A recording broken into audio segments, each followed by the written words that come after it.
Praise the Lord. ஆண்டவரும் இரட்சகருமாயிருக்கிற இயேசுவின் நாமத்தினாலே உங்களுக்கு என்னுடைய அன்பின் வாழ்த்துதல். இந்த நாளிலேயும் உங்களை சந்திப்பதிலே மிகுந்த மகிழ்ச்சி அடைகிறேன். தானியேலின் புஸ்தகம் 4வது அதிகாரம் அதனுடைய 35வது வசனம் பாருங்கள். பூமியின் குடிகள் எல்லாம் ஒன்றுமில்லை என்று எண்ணப்படுகிறார்கள். பூமியின் குடிகளெல்லாம் ஒன்றும் இல்லை என்று எண்ணப்படுகிறார்கள். பார்த்தீங்களா, ஏன் அப்படி என்றாங்க அப்படின்னு சொல்லி பார்த்தீங்கன்னா, எண்ணப்படுகிறார்கள். அவர் தமது சித்தத்தின்படி வானத்தின் சேனையையும் பூமியின் குடிகளையும் நடத்துகிறார். அவருடைய கையை தடுத்து அவரை நோக்கி என்ன செய்கிறீர் என்று சொல்லத்தக்கவன் ஒருவனும் இல்லை என்றான். பார்த்தீங்களா, இந்த வானத்திலேயும் பூமியிலேயும் சகல அதிகாரங்களும் வல்லமையும் நாம் ஆராதிக்கிற தேவனுக்கு உண்டு. அப்போ பூமியின் குடிகள் அப்படின்னா கொஞ்ச காலம் குடியிருக்கிறவங்க குடிபெயர்ந்து போக வேண்டும் இல்லையா? அப்போ இங்கே பூமியின் குடிகள் எல்லாமே மனிதர்கள், மிருகங்கள், ஸ்தோத்திரம், நீந்துகிறது, பறக்கிறது எல்லாமே கர்த்தரால் உருவாக்கப்பட்டது தான். அப்போ அவர் என்ன சொல்றார் அப்படின்னா, பூமியின் குடிகளெல்லாம் ஒன்றும் இல்லை என்று, அதாவது அதெல்லாம் ஒன்றுமே இல்லை. நீங்கள் உலகத்தில் குடியிருக்கிறோம், வாழுகிறோம், நம்ம நினைக்கிறோம் நம்ம பெரிய ஆட்கள், நம்ம ஏதோ ஒன்று சாதிச்சிருவோம் அப்படின்னு நினைக்கிறோம். நம்ம ஒன்றுமே இல்லை. நினச்சி பாருங்களேன், நம்மக்கிட்ட பெருமைப்படுறதுக்கோ நம்மளை மேன்மை பாராட்டுறதுக்கோ நம்மகிட்ட என்ன இருக்குது? ஒன்றுமே இல்லை. ஒன்றே ஒன்று, நமக்குள்ளே இருக்கிற ஜீவன் இருக்கும் வரைக்கும் தான் நாம் இந்த உலகத்தில் நம்மை குறித்து பெருமைப்படுத்த முடியும் இல்லையா? நான் என்று சொல்ல முடியும். அப்போ இங்கே சொல்லார், பூமியின் குடிகளெல்லாம் ஒன்றும் இல்லை என்று எண்ணப்படுகிறார்கள். யார் என்றா அப்படின்னா, வானாதி வானங்களுக்கு மேலே சிங்காசனமிட்டு அமர்ந்திருக்கிற சர்வ வல்லமுள்ள தேவன் பூமியின் குடிகள் ஒன்றும் இல்லை அப்படிங்கிறார். பாருங்க, அடுத்து ஒன்றும் இல்லை என்று எண்ணப்படுகிறார்கள். அவர் தமது சித்தத்தின்படி, யாருடைய சித்தத்தின்படி? தமக்கு சித்தம் இருக்கு இல்லையா? ஆண்டவருடைய சித்தம் இந்த பூமியில் நிறைவேறணும். அப்போ ஆண்டவருடைய சித்தத்தின்படி, யாருடைய சித்தத்தின்படி? ஆண்டவருடைய சித்தத்தின்படி வானத்தின் சேனைகளையும் பூமியின் குடிகளையும் நடத்துகிறார். எப்படி? வானத்தின் சேனைகளையும் பூமியின் குடிகளையும் அவருடைய சித்தத்தின்படி நடத்துகிறார்.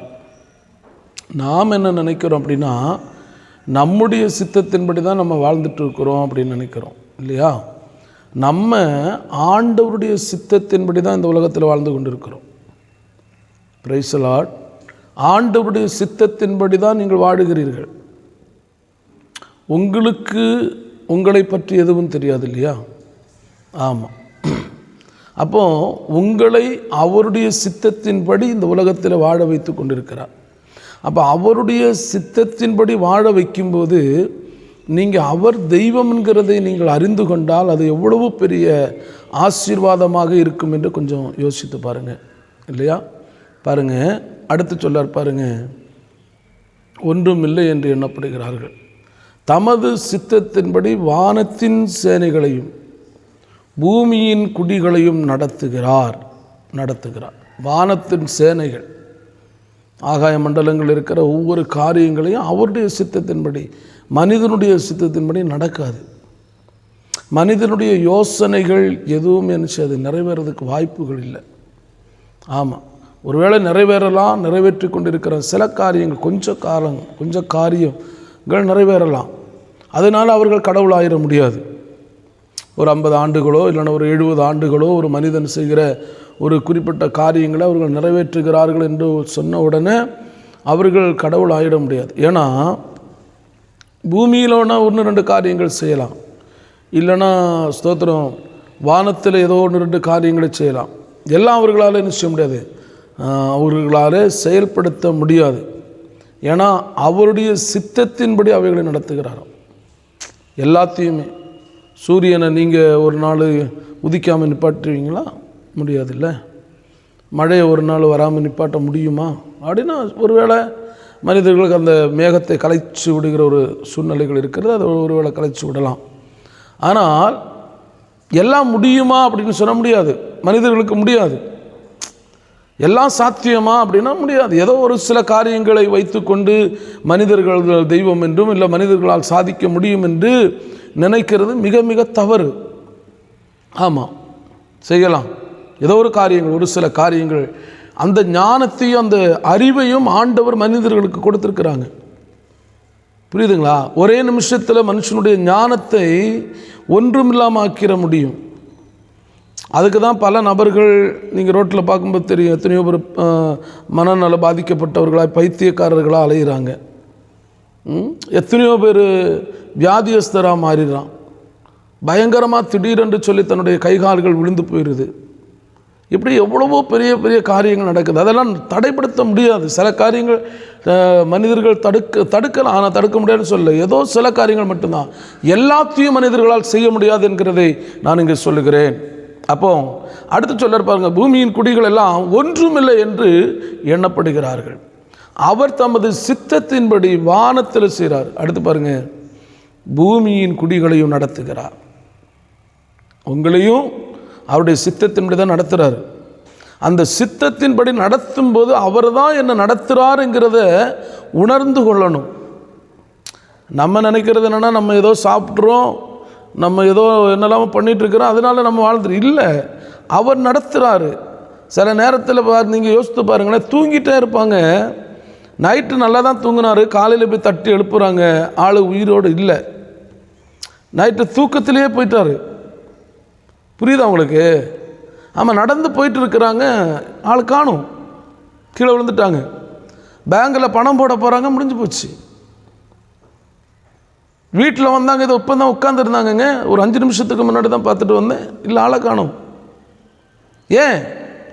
அவருடைய சித்தத்தை எந்த மனிதன் தடுக்க முடியும்? அப்போ அவர் தான் உங்களை நடத்துகிறார் என்கிற உணர்வு நமக்கு வர வேண்டும்.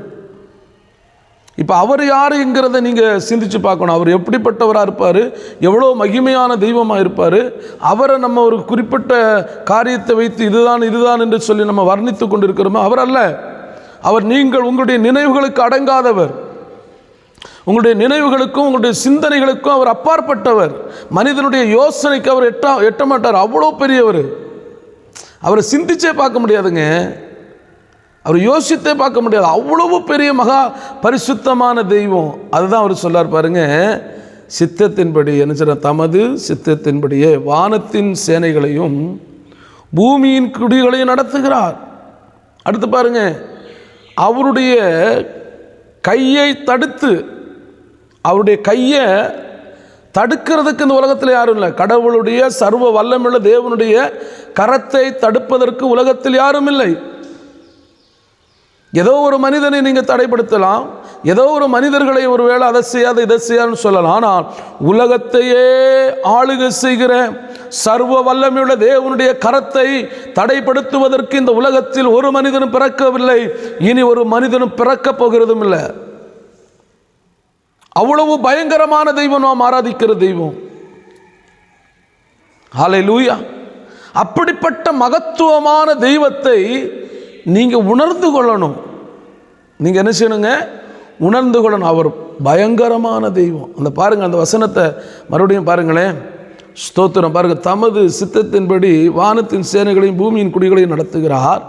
அவருடைய கையை தடுத்து அவரை நோக்கி என்ன செய்கிறீர் என்று சொல்லத்தக்கவன் ஒருவரும் இல்லை. என்ன செய்கிறீங்க ஆண்டவரே, என்ன இதெல்லாம் என்ன அப்படின்னு சொல்லி கேட்கறதுக்கு ஒருவனும் இல்லை. ஆமாம், அவர் செய்ய நினைத்ததை அவர் செய்து முடிப்பார். அல்லேலூயா. மனிதன் சில காரியத்தில் மனிதன் செய்ய நினைக்கிற காரியங்கள் தடைப்பட்டு போகுதே. ஆனால் நான் ஆராதிக்கிற, நான் சொல்லுகிற இந்த தெய்வம் உங்களுடைய வாழ்க்கையில் எதை செய்ய வேண்டும் என்று நினைத்தாரோ அதை எந்த மனிதனாலையும் தடைப்படுத்த முடியாது. அருமையான கர்த்தருடைய பிள்ளையே, இன்றைக்கும் உங்கள் வாழ்க்கையில் அவர் அற்புதங்களை செய்ய முடியும். இன்றைக்கு உங்கள் வாழ்க்கையில் இருக்கிற அந்த பிரச்சனைகளை மாற்ற முடியும். இன்றைக்கு உங்கள் உடம்பில் இருக்கிற அந்த வியாதிகளை அவர் குணமாக்க முடியும். இன்றைக்கு உங்களுடைய உடம்பில் இருக்கிற அந்த கேன்சர் கட்டிகளை அவர் பிடுங்கி தூர போட முடியும். அவரால் முடியும் பிரதர், அவரால் முடியும் சிஸ்டர். ஆமாம், அவரால் முடியும். அவர் அவ்வளவு பயங்கரமான தெய்வம்.